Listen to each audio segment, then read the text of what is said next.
மாண்புமிகு தமிழ்நாடு துணை முதலமைச்சர் அவர்கள் இன்றைக்கி விடிய காலையிலேயே உத்தரவிட்டதன் அடிப்படையில் இங்கு மாவட்ட ஆட்சியர் மற்றும் நாடாளுமன்ற உறுப்பினர்கள் மக்களால் தேர்ந்தெடுக்கப்பட்ட பிரதிநிதிகள் அனைவரும் வந்து இந்த அரூர் பகுதியில் முகாமிட்டு எங்கெங்கெல்லாம் மழை தண்ணீர் தேங்கி இருக்கிறதோ அதனை எல்லாமே உடனடியாக அகற்றும் பணிகள் முடுக்கிவிடப்பட்டுள்ளது.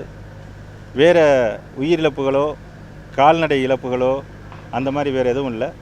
தண்ணீர் மட்டும் ஆங்காங்கே தேங்கி இருப்பதை போர்க்கால அடிப்படையில் அந்த தண்ணீரை அகற்றும் பணி இப்பொழுது இயந்திரங்கள் கொண்டு நம்முடைய பணியாளர்கள் முனிசிபாலிட்டி பணியாளர்களை கொண்டு இது எல்லாமே முடுக்கிவிடப்பட்டுள்ளது. இன்னும் ஒரு 3 அல்லது 4 மணி நேரத்திற்கு உள்ளாக அந்த தேங்கி இருக்கக்கூடிய தண்ணீர் அனைத்தும் இவாக்குவேட் செய்யப்படும்.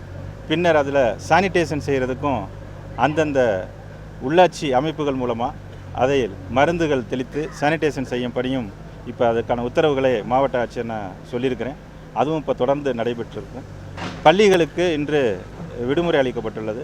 அங்கே பள்ளிகளில் தண்ணீர் தேங்காத வண்ணம் அதற்கும் தேவையான நடவடிக்கைகள் அனைத்துமே எடுக்கப்பட்டுள்ளது.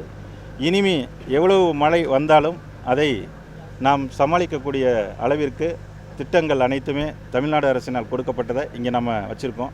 நிவாரண முகாம்கள் அமைக்கப்பட்டிருக்கிறது. அலுவலர்களுக்கான இயந்திரங்கள் எல்லாமே தயார் நிலையில் உள்ளது. இங்கே முகாமிட்டு அனைத்து நம்முடைய மக்கள் பிரதிநிதிகள் மற்றும் அலுவலர்கள் ஒருங்கிணைந்து இந்த பணியை மேற்கொண்டிருக்கிறோம். பயிர் சேதங்கள் இப்போ இன்னும் ஒரு 200 ஹெக்டேர் ஹார்டிகல்ச்சர் கிராப்பு தண்ணி வடிஞ்சிக்கிட்டு இருக்குது. கொஞ்சம் கொஞ்சமாக இன்னும் ஒரு 2 அல்லது 3 நாட்களுக்கு மேலே அங்கே தண்ணி நின்றுச்சுனாக்கா அதுவும் சேதங்கள் இழப்பீடு வந்துச்சுன்னா அதை நம்ம அரசுக்கு அனுப்பி உரிய நிவாரணங்கள் வழங்குவதற்கு பரிந்துரைகள் செய்யப்படும்.